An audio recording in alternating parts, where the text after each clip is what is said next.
Assalamualaikum warahmatullahi wabarakatuh. Apa kabar semuanya? Saya harap kita terus senantiasa diberikan kesehatan dan keselamatan oleh Allah Subhanahu wa taala. Baik, hari ini kita akan melanjutkan perkuliahan kita. Saat ini kita akan melanjutkan proses perkuliahan dan kemudian mungkin apabila Anda memiliki pertanyaan bisa disampaikan ataupun ditanyakan di Google Classroom ya. Baik, untuk hari ini kita akan membahas tentang kajian konflik ya. Jadi seperti yang saya sampaikan sebelumnya, sebelum kita membahas terkait dengan kajian perdamaian, alangkah baiknya kita membahas terlebih dahulu terkait dengan konflik ya.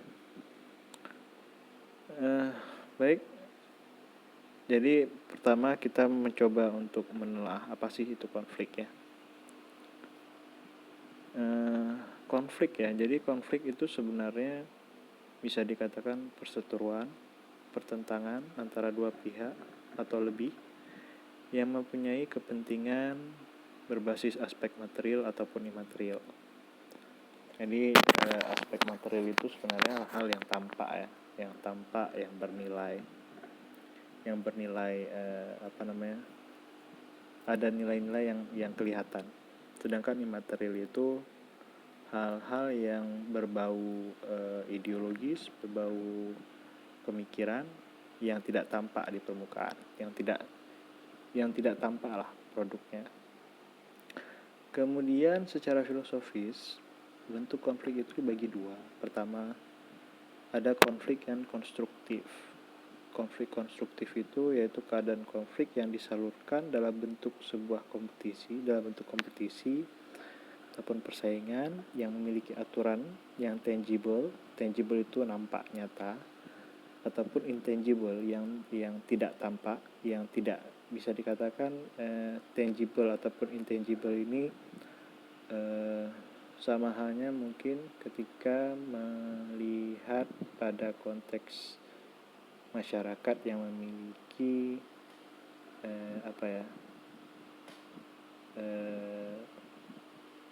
mungkin kalau bahasa sosiologi itu Gesellschaft dan Gemeinschaft. Jadi ada aturan-aturan dalam masyarakat itu yang tertulis dan ada aturan-aturan yang tidak tertulis. Ada masyarakat yang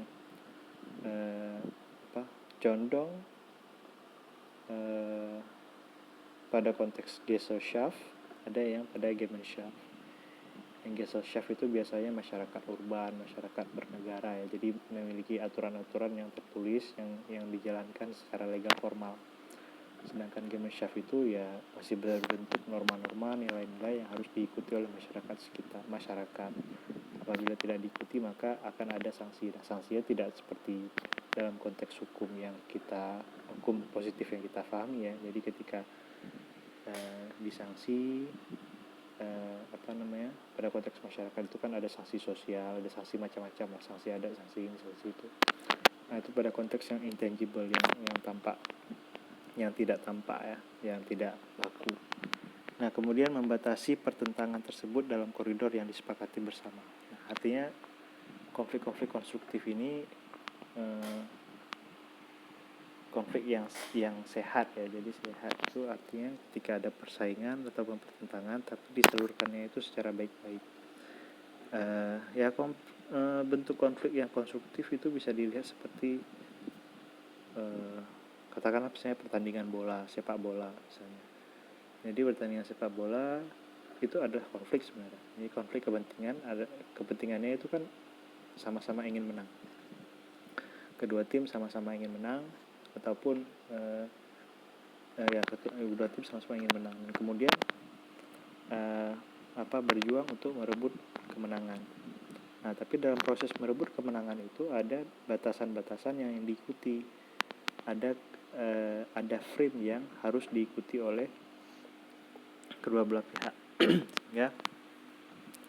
Konfliknya ini tidak yang destruktif, yang tidak dalam konteks menghancurkan. Nah, yang kedua ada konflik yang destruktif. Itu destruktif ini keadaan konflik yang disalurkan dalam bentuk penggunaan senjata dan kekerasan. Jadi meskipun memiliki aturan koridor pertentangan atau law of war, namun koridor tersebut sulit dipraktikkan secara penuh akibat kompleksitas daripada konflik tersebut. Konflik itu sendiri ya. Jadi ketika konflik, ya biasanya begini, ketika misalnya dua belah pihak ataupun lebih memperebutkan sumber daya yang terbatas dan tidak menemukan titik temu, titik negosiasi yang layak, yang win-win solution, maka muncullah konflik. Nah, konflik tersebut disalurkan dengan kekerasan. Jadi penggunaan senjata ataupun penggunaan kekerasan itu dipraktikkan dalam konteks konflik yang destruktif sehingga menyebabkan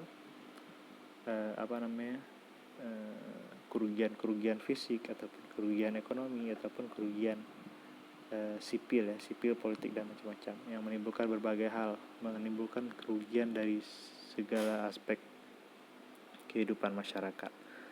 Nah, meskipun dalam konteks hukum internasional ataupun hukum agama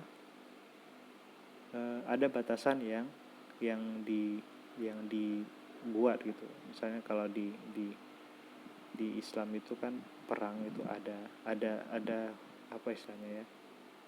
Perang itu adalah sesuatu hal yang dahulunya pernah terjadi dalam proses perkembangan Islam pada masa-masa awalnya, pada masa-masa awal Nabi Muhammad. Tapi ada koridor yang tidak boleh dilanggar, misalnya seperti tidak boleh membunuh wanita dan anak-anak. Itu kan bagian daripada batasan-batasan mengenai perang. Nah, tetapi dalam konteks konflik yang sesungguhnya hal tersebut kemudian sulit dipraktikkan sehingga banyak wanita dan anak juga menjadi korban. Itu menjadi konsekuensi daripada konflik kekerasan.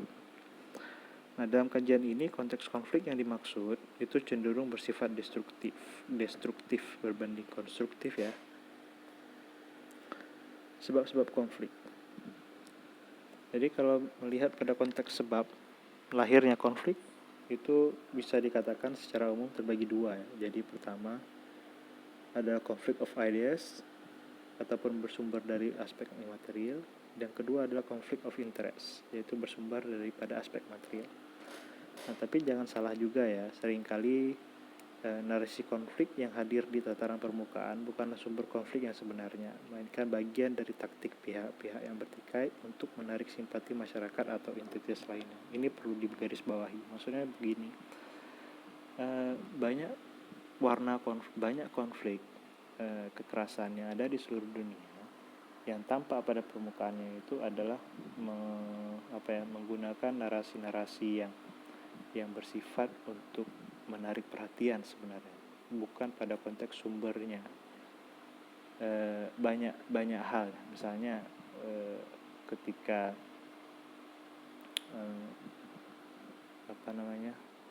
mungkin contohnya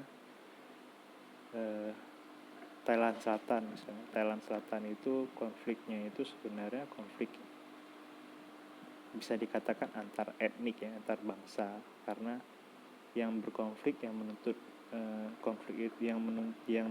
itu sebenarnya antara bagian kaum Melayu yang ada di selatan Thailand versus pemerintah Thailand yang menerapkan single policy. Jadi single policy itu satu agama, satu bahasa, dan satu identitas ya. Nah, sedangkan hal itu menjadi kontradiktif ketika di bagian selatan Thailand itu bukan orang Siam tetapi orang Melayu yang dahulunya sempat menjadi bagian daripada kerajaan Melayu, Kesultanan Melayu, sehingga asimilasi proses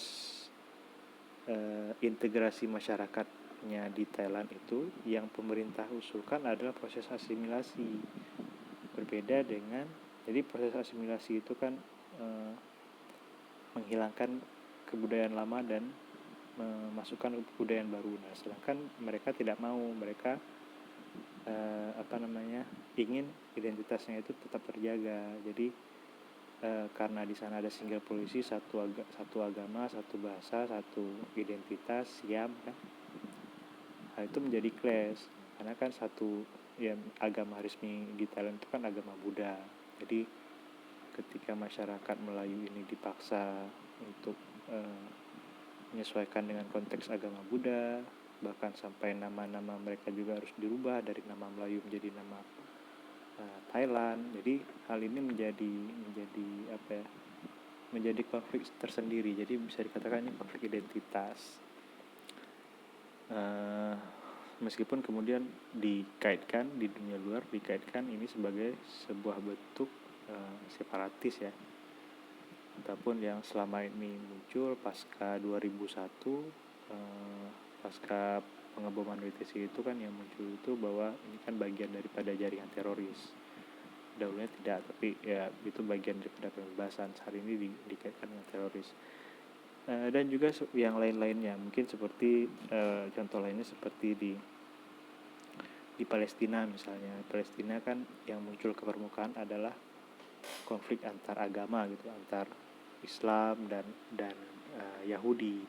Tetapi sumber konfliknya itu sebenarnya masalah tanah, karena tanah di situ kan kecil dan kemudian itu diperebutkan, sehingga konteks Israel dan negara Palestina itu, Israel mendapatkan kedaulatan sedangkan Palestina tidak mendapatkan kedaulatan. Tetapi sehingga akhirnya tanah Palestina yang tidak mendapatkan kedaulatan ini kemudian dicaplok oleh Israel. Nah, jadi sebenarnya sumber-sumber konfliknya itu sebenarnya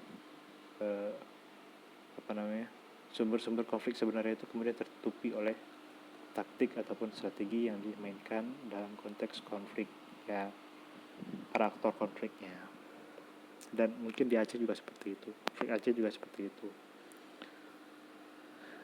Ini beberapa gambar terkait dengan konflik. Yang di atas ini di sebelah kiri itu bentuk kekerasan kekerasan antara masyarakat dan pemerintah militer di Guinea di Afrika Timur. Kemudian gambar di bawah ini gambar ketika TNI berpatroli di Aceh ketika konflik antara GAM dan RI. Jadi terkait dengan konflik of ideas. Jadi konflik ini sebenarnya berdasarkan perbedaan ide, jadi perbedaan pemikiran ya. Jadi di tataran imaterial, itu tataran yang bersifat pemikiran. Jadi tidak dalam ranah yang kepentingan yang tampak gitu. Nah, salah satu daripada konflik of ideas, salah satu sebab konflik pertama itu nasionalisme. Jadi nasionalisme itu bisa dikatakan konflik yang bersumber dari aspek kebangsaan sebagai identitas politik suatu masyarakat. Ya, contohnya seperti bangsa Indonesia versus bangsa Malaysia, bangsa England ataupun versus bangsa France, bangsa Prancis, bangsa Moro versus nasionalisme Filipina, ataupun bangsa Indonesia versus bangsa Aceh. Jadi nilai-nilai nasionalisme itu kan identitas masyarakat yang sudah terpolitisir, yang sudah ada ranah politiknya. Nah, sehingga hal itu menyebabkan clash dengan identitas politik suatu masyarakat lainnya gitu, sehingga tidak mungkin ada konfliknya itu antar bangsa lah gitu, antar identitas politik. Yang kedua itu identitas etnis. Jadi identitas etnis itu adalah kelompok. Jadi konflik berdasarkan identitas etnis yaitu Kelompok etnis adalah suatu kelompok yang berbagi identitas yang sama, yang diturunkan secara turun-temurun, yang produk identitasnya berupa bahasa, budaya, keyakinan yang sama, serta individual dalam kelompok tersebut mengakui secara sadar bahwa dirinya merupakan bagian dari kelompok tersebut. Nah, itu sebenarnya arti daripada etnis ya. Jadi arti etnis ataupun definisi daripada kelompok etnis ya itulah tadi. Jadi jadi setiap orang itu kan juga punya background etnis tersendiri.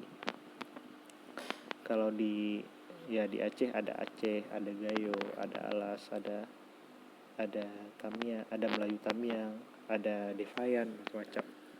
Hal ini kan memiliki etnis-etnis ini memiliki koridor budaya sendiri. Jadi ada bahasa sendiri, ada budaya sendiri, ada keyakinan sendiri, dan yang paling penting adalah si individu tersebut memiliki merasa sadar bahwa dia adalah bagian daripada identitas itu, dan dia mengakui secara clear bahwa dia adalah bagian daripada identitas itu. Nah, jadi hal-hal tersebut kan membuat perbedaan. Perbedaan ini ketika tidak dapat di-manage dengan baik, ini dapat menimbulkan konflik. Yang pertama, awalnya mungkin dari laten konflik ya. Kita merujuk pada kelas yang lalu ya. Muncul laten konflik, kemudian ada non-violent confrontation, itu konfrontasi tanpa kekerasan, berbasis argumen-argumen, narasi-narasi yang menohok salah satu pihak, yang kemudian pada ujung-ujungnya menyebabkan kekerasan fisik ataupun konfrontasi dengan kekerasan. Contohnya itu Melayu di Thailand Selatan versus Siam, jadi versus Thai ataupun Siam ya. Kemudian etnis Dayak versus Madura di Kalimantan Tengah dan Barat itu pada tahun 2000-an, yang sampai khususnya itu di Sampit Kalimantan Tengah ataupun di Sambas di Kalimantan Barat.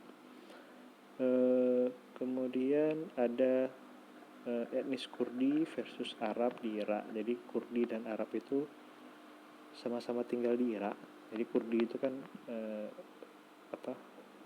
kalau bangsanya itu bangsa Kurdistan. Kurdistan itu masyarakat Kurdi itu mendiami utara Irak, utara Syria, selatan Turki, sebagian kecil di bagian utara Iran, kemudian Armenia dan Azerbaijan Armenia lah. Armenia dan Georgia nggak salah saya. Jadi ini bangsa yang tidak ada negara, dan sebagian daripada mereka berada di utara Irak. Kurdi ini memiliki perbedaan dengan Arab. Jadi dengan orang Arab. Jadi bahasanya itu berbeda, identitasnya berbeda, budaya juga berbeda, tapi sama-sama Islam. Nah, ini menimbulkan perbedaan, menimbulkan konflik di Irak. Jadi dulu kalau melihat pada sejarahnya, Saddam Hussein, mantan presiden Irak dulu, almarhum, pernah melakukan suatu kekerasan masif di Kurdi, yang kemudian sempat menjadi pihak sekutu untuk menyerang Irak. Itu dulu, mungkin bisa dibaca nanti ke depannya. Kemudian ada etnis Tutsi versus Hutu di Rwanda tahun 1994. Jadi apa yang terjadi di Rwanda itu adalah bisa dikatakan genosida. Genosida itu yaitu pembersihan etnis, jadi pembantaian dengan skala masif. Jadi Tutsi dan Hutu itu berkonflik di Rwanda dulunya. Suku Hutu itu membantai sekitar 5 juta orang suku Tutsi yang ada di Rwanda pada tahun 1994, dan itu berlaku dalam rentang waktu 100 hari. juta orang, di sekitaran 5 juta orang lah dibantai habis selama 100 hari. Itu bentuk genosida ya. Jadi memang pembersihan etnis skala masif. Ya, mungkin kalau kita menilik pada konteks ataupun definisi genosida, mungkin kita bisa melihat pembantaian PKI dengan frame yang sama. Tapi ya itu masih ada perdebatan. Ada orang yang melihat itu cleansing, genosida, ada juga yang tidak. Bisa dibaca lagi nanti terkait dengan bagaimana genosida dan hubungannya genosida dengan PKI 1965. Kemudian ada Aceh versus Jawa. Jadi etnis Aceh versus Jawa di Aceh bagian tengah tahun 1999. Jadi meskipun ada sebagian orang yang menyatakan bahwa konflik di Aceh adalah bukan konflik etnis, tapi konflik etnis itu sebenarnya memang berlaku di bagian tengah Aceh. Jadi di bagian tengah Aceh itu kan banyak penduduk migran. Jadi banyak pula yang memang berasal dari Jawa.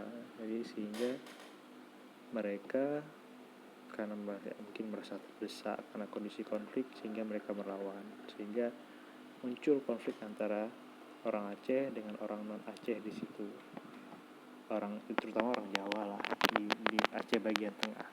Dan pada saat itu pula muncul milisi-milisi. Jadi milisi-milisi ini mereka dipersenjatai, diberikan pelatihan oleh katakanlah aparatur pemerintah untuk melawan GAM pada saat itu. Kemudian ada konflik Eufaidias itu yang berdasarkan agama ataupun keyakinan. Nah, bentuk konflik ini sebenarnya dibagi dua, yaitu interagama ataupun antar agama. Yang kedua adalah intraagama ataupun internal agama. Contohnya itu ya seperti perang salib dulu ya, atau antar Islam versus Kristen tahun 1100-an Masehi dulu. Jadi dulu kalau bahasa Inggrisnya itu Holy War yang digaungkan oleh Gereja Katolik Roma melawan dinasti Islam pada saat itu, dan itu berlangsung cukup lama ya. Kemudian ada kalau dari konteks intraagama ataupun internal agama, itu ada konflik antara Protestan versus Katolik. Jadi Protestan versus Katolik itu menimbulkan perang juga pada saat itu.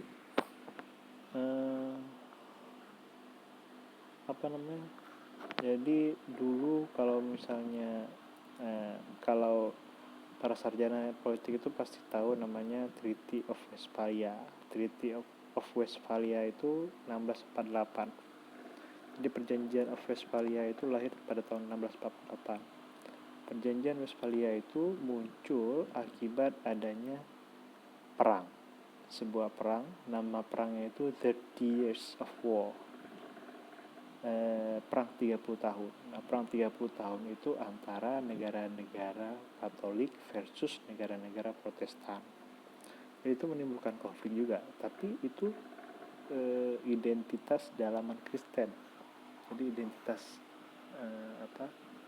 ada sebagian negara yang masih memegang teguh ajaran Katoliknya, tapi ada sebagian negara pula di Eropa sana telah mengadopsi ajaran-ajaran Protestan, sehingga mereka clash perang. Kemudian ada konflik antara Syiah dan Sunni. Nah, konflik Syiah Sunni ini mungkin sering kita dengar. Ada yang masih pada konteks latihan konflik, ataupun bisa berlanjut kepada non-violent konflik. Ada juga yang sudah sampai pada tahap berperang ataupun konflik fisik ya. Jadi Syiah Sunni ini bagian daripada internal Islam juga, sama-sama Islam tetapi kemudian berkonflik karena perbedaan keyakinannya. Yang kemudian ada yang pada konteks lokal ya, itu ada Wahabi versus Dayah di Aceh ataupun ya, bagian Aswaja lah. Jadi itu juga menjadi konflik meskipun konfliknya itu masih pada tataran non-violent konflik ataupun konflik konfrontasi yang tidak berdasarkan kekerasan. Jadi hanya sekedar perang argumentasi ataupun pengusiran lah terhadap apa namanya, salah satu ya terutama itu yang dianggap sebagai Wahabi, pengusiran terhadap yang seseorang yang dianggap Wahabi. Yang keempat itu ada ideologi sosial ataupun politik. Jadi ini sebabnya adalah bersandar pada keyakinan akan suatu ideologi sosial ataupun politik untuk dipraktikkan dalam suatu sistem pemerintahan. Contohnya itu liberal. Jadi ideologi liberal versus komunis itu ya itu kan juga menjadi suatu bahan konflik ya. Ini dasar konflik. Itu dapat dilihat pada selama masa Perang Dingin 1946 sampai 1990. Jadi konfliknya itu antara yang liberal ini kan penganut negara-negara demokrasi itu kan penganut liberal. Jadi ya bisa kita lihat bagaimana US pada saat itu berkonflik dengan Uni Soviet sebagai ya US itu kan Amerika pembawa panci bendera demokrasi, sedangkan Uni Soviet memegang teguh ajaran komunisnya, sehingga ini clash lah pada saat itu. Nah, terkait dengan genosida, jadi genosida ini sebenarnya kejadian luar biasa yang dikategorikan sebagai pelanggaran HAM berat. Genosida tidak dikategorikan sebagai konflik, tetapi disebut dengan kekerasan yang masif dan sistematis, seringkali berkaitan dengan etnik atau grup suatu kumpulan. Contohnya tadi Hutu versus Tutsi di Rwanda, itu sebuah genosida. Bangsa Serbia terhadap bangsa Bosnia, itu sebuah genosida juga. Kemudian ada pembantaian Yahudi oleh Nazi Jerman yang dikenal dengan Holocaust, ini Perang Dunia Kedua, serta pembasmian PKI ini yang masih diperdebatkan ya.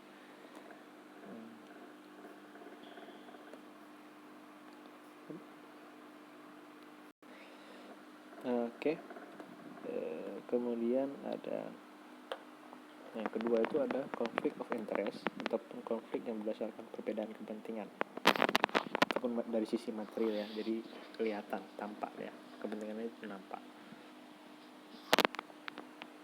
Pertama, territorial dispute. Territorial dispute itu konflik wilayah, jadi perebutan wilayah. Jadi konflik ini terkait dengan kawasan dan wilayah. Contohnya itu konflik antara Israel dan Palestina. Jadi tanahnya yang diperebutkan. Kemudian wilayah Kashmir antara India dan Pakistan. Ini juga bagian daripada konflik wilayah ya, territorial dispute. Kemudian ada wilayah Aceh antara GAM dan pemerintah ya, sehingga GAM mencoba untuk memerdekakan diri, sedangkan pemerintah Indonesia mempertahankan Aceh menjadi bagian daripada wilayah kedaulatan NKRI. Kemudian ada juga konflik terkait dengan wilayah Ambalat. Ambalat itu di bagian utara Kalimantan antara Indonesia dan Malaysia.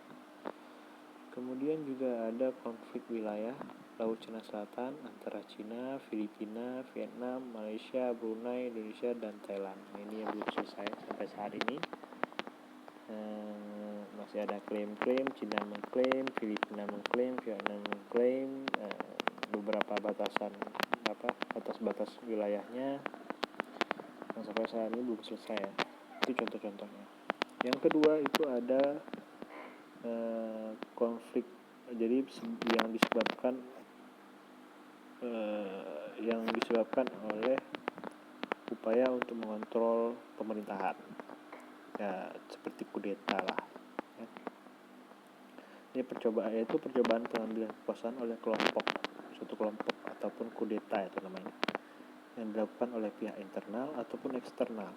Jadi upayanya adalah mencoba untuk mengambil alih pemerintahan. Contohnya ada di Thailand. Jadi Thailand itu memang sejarah negaranya itu sudah puluhan kali kudeta. Ya, salah satu peristiwanya itu yaitu Thaksin Shinawatra, Perdana Menteri Thailand dulu yang dikudeta 2005, 2006 gitu. Mungkin bisa dilihat lagi. Kemudian ada Aung San Suu Kyi. Aung San Suu Kyi itu dulunya pernah di tahun 1992 itu sempat menjadi terpilih sebagai presiden, tapi kemudian karena military junta, kemudian dia diambil, menjadi tahanan rumah di Myanmar. Kemudian ada invasi Afghanistan yang mencoba untuk mengambil alih pemerintahan Taliban. Di Irak juga seperti itu, ketika Arab Spring ya tahun 2013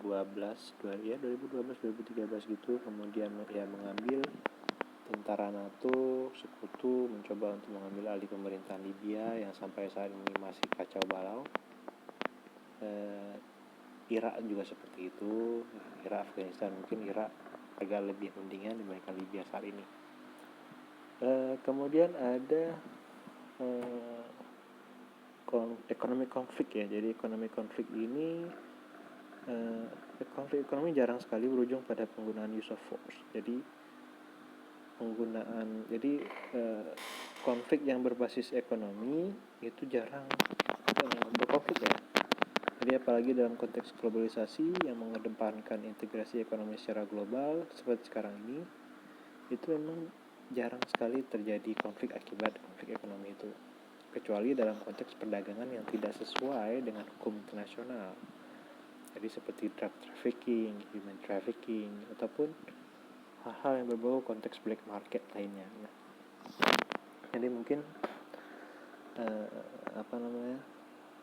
biasanya yang black market seperti ini, barang-barang black market seperti ini, drug trafficking itu punya pengamanan. Jadi punya pengamanan maksudnya mereka asetnya ataupun proses perdagangannya itu biasanya diamankan oleh mereka yang memegang senjata, sehingga biasanya itu ketika keamanan itu terganggu maka muncul kontak senjata, clash-nya di situ. Nah, selanjutnya kita mau bahas tentang tipe-tipe konflik.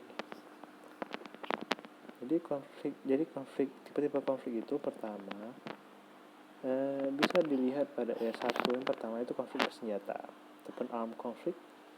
Jadi armed conflict ataupun konflik bersenjata yang bisa dikatakan sebagai konflik bersenjata yaitu suatu konflik kekerasan yang terdapat dua atau lebih pihak yang berkonflik ataupun yang namanya kombatan, dan sedikitnya menghasilkan 25 sampai 1000 korban konflik setiap tahun. Jadi kalau misalnya ada yang korbannya itu meninggal dari 25 sampai 1000 jika ada yang sampai itu per tahunnya, maka itu dikatakan sebagai armed conflict ataupun konflik bersenjata. Yang kedua ada kerusuhan ataupun kekerasan satu pihak, jadi one side violence. Jadi one side violence itu kekerasan satu pihak, terdapat satu atau lebih aktor kekerasan yang melakukan kekerasan ke atas satu atau lebih entitas lainnya yang tidak melawan, jadi non-kombatan. Jadi seperti bentuk terorisme tapi dilakukan oleh salah satu pihak, salah satu grup yang menghasilkan 25 orang sampai 1000 korban konflik setiap tahun. Itu disebut one side violence. Sebenarnya pengertian ini itu berasal didefinisikan oleh UCDP. Jadi UCDP itu Uppsala Conflict Data Program. Uppsala ini menjadi leading figure, menjadi leading patron ataupun pioneer dalam mengkompilasi data-data konflik di seluruh dunia. Jadi mereka juga membuat definisi variabel tersebut, definisi variabel yang mereka gunakan, sehingga beberapa konflik mereka mengklasifikasikan sebagai konflik bersenjata ataupun kerusuhan ataupun kekerasan satu pihak. Nah, selanjutnya ada perang, ada yang dinamakan dengan perang. Jadi yang dinamakan dengan perang itu adalah suatu konflik kekerasan antara dua atau lebih aktor konflik yang menghasilkan korban konflik lebih dari 1.000 jiwa per tahunnya. Jadi ketika suatu konflik itu melahirkan korban lebih daripada 1.000 jiwa per tahunnya, maka itu disebut dengan perang. Bukan konflik bersenjata, tapi perang. Karena skalanya sudah berbeda, skalanya tinggi, skala korbannya itu tinggi, sehingga dinamakan dengan perang. Nah, ini yang tadi saya sampaikan bahwa Uppsala University datanya ini definisi daripada hal ini, tipe konflik ini saya ambil dari definisinya Uppsala University Department Peace and Conflict Studies. Jadi silakan search UCDP data konflik, bisa dilihat di situ. Kemudian keempat ada genosida. Jadi genosida ini suatu tindakan yang berkeinginan atau melakukan penghancuran secara keseluruhan atau sebagian terhadap entitas yang berkaitan dengan warga negara, etnis, ras, atau kelompok agama tertentu. Definisi ini saya ambil dari Convention on the Prevention and Punishment of the Crime of Genocide. Jadi konvensi ya, sudah ada konvensinya terkait dengan pencegahan dan penghukuman tindakan kriminal atas genosida.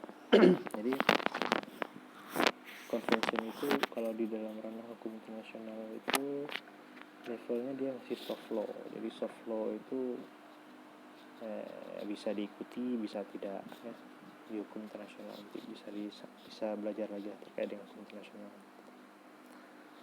Nah, kemudian selanjutnya kita ngomongin tentang scope konflik. Nah, scope konflik itu simpel aja sebenarnya. Pertama itu ada intrastate konflik. Jadi konflik kekerasan yang berlaku dalam batas-batas wilayah nasional sebuah negara. Jadi konflik dalam negara itu disebut dengan intrastate konflik. Apakah intrastate war ataupun intrastate konflik itu sama. Jadi konflik dan war itu nanti bisa merujuk pada konteks yang tadi kan, antara konflik bersenjata dan perang. Kemudian ada yang kedua, interstate konflik, yaitu konflik kekerasan yang berlaku antar negara. Jadi antar negara yang katakan misalnya Kashmir, Pakistan, ataupun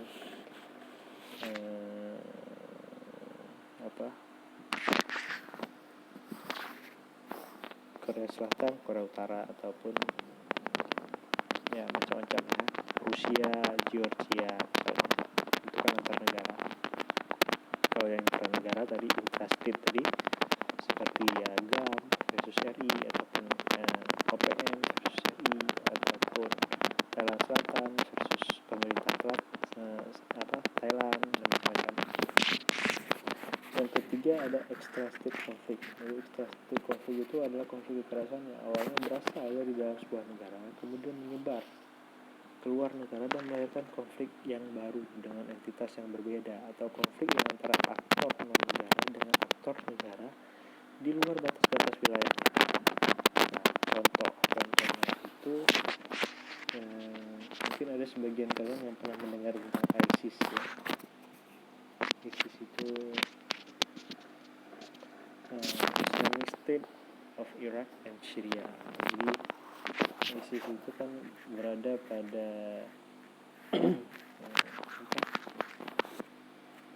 khususnya di Irak dan di Syria. Nah, awalnya di Irak kemudian bersambung ke Syria, dan itu menjadi medan tempurnya negara-negara yang anti teroris contohnya misalnya seperti Amerika, US. Kemudian mencoba untuk mengintervensi di situ, di bagian Irak dan Syria untuk menentang kekuasaan ISIS. Itu kan di luar daripada zona wilayahnya ya. Aktor konflik itu pertama itu negara. Jadi dalam hal ini negara diwakili oleh perangkat keamanan seperti militer, polisi, milisi, intelijen, dan sebagainya. Itu bagian daripada negara. Ada juga bagian non-negara. Non-negara ini pertama itu ada belligerent. Jadi belligerent itu memiliki, kalau di dalam hukum internasional itu memiliki international personality. Artinya dia bisa menjadi salah satu menjadi pihak perunding. Jadi memiliki keabsahan di mata hukum internasional. Jadi belligerent itu pihak yang berperang. Ya, apakah dengan alasan merebut kekuasaan negara, ataupun merubah ideologi atau sistem negara, ataupun berpisah dengan negara. Kalau berupaya merubah merebut kekuasaan negara itu kan seperti upaya kudeta gitu. Upaya kudeta menggunakan use of force atau penggunaan senjata. Kalau yang berupaya merubah ideologi ataupun sistem negara itu mungkin kalian yang pernah membaca sejarah tentang DITI, nah itu di situ dia DITI. Kemudian ada atau berpisah dari negara. Nah, contohnya separatisme ini kan pemisahan juga negara. Ya contohnya seperti GAM, OPM itu kan berusaha untuk memisahkan diri dari negara. Kemudian yang kedua, ada kelompok yang mengafiliasikan diri dengan ideologi atau identitas tertentu, seperti etnis, nasionalisme, ras, agama, dan keyakinan, ideologi sosial politik atau identitas lainnya, dan memandang penting untuk menghilangkan, mengusir atau melukai suatu kelompok lain yang berbeda dengannya dari satu wilayah. Jadi contohnya itu ya masyarakat dengan identitas tertentu misalnya, ataupun identitas etnis, ataupun identitas antar identitas misalnya kalau mungkin di dalam agama ada mazhab tertentu yang diikuti gitu. Kemudian berkonflik dengan masyarakat penganut mazhab lainnya gitu. Jadi itu menjadi bagian yang salah satu aktor non negara. Yang ketiga itu kelompok teroris. Jadi kelompok teroris adalah kelompok yang memiliki ideologi dan menggunakan instrumen teror dalam mencapai tujuannya, ya pakai bom atau apa kayak gitu kan. Bukan instrumen teror. Teroris secara sadar menggunakan serangan brutal terhadap non-kombatan. Jadi yang dinamakan dengan teroris, dia pasti menyerang non-kombatan.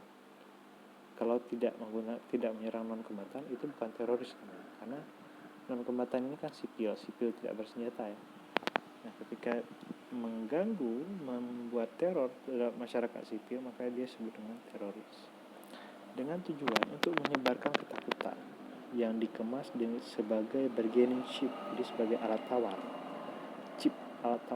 terhadap pihak lawannya. Jadi ketika dia mengklaim bahwa kami yang membom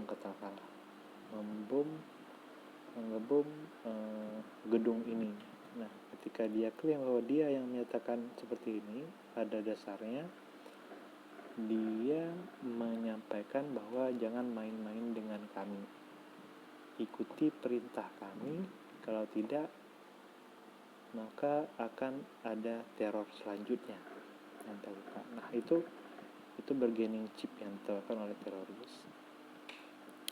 Nah, kemudian teroris secara sadar menggunakan serangan brutal terhadap non-kombatan dengan tujuan menyebarkan ketakutan yang dikemas sebagai bargaining chip terhadap lawannya. Kelompok teroris yang dimaksud seringkali mempunyai jaringan internasional. Ya, ini bisa ya banyak ya contohnya. Kalau dulu ada Al-Qaeda, sekarang ada ISIS, ada Jamaah Islamiyah dan macam-macam. Oke, baik, demikian dari saya. Terima kasih sudah mendengarkan. Wabillahi taufiq wal hidayah. Assalamualaikum warahmatullahi wabarakatuh.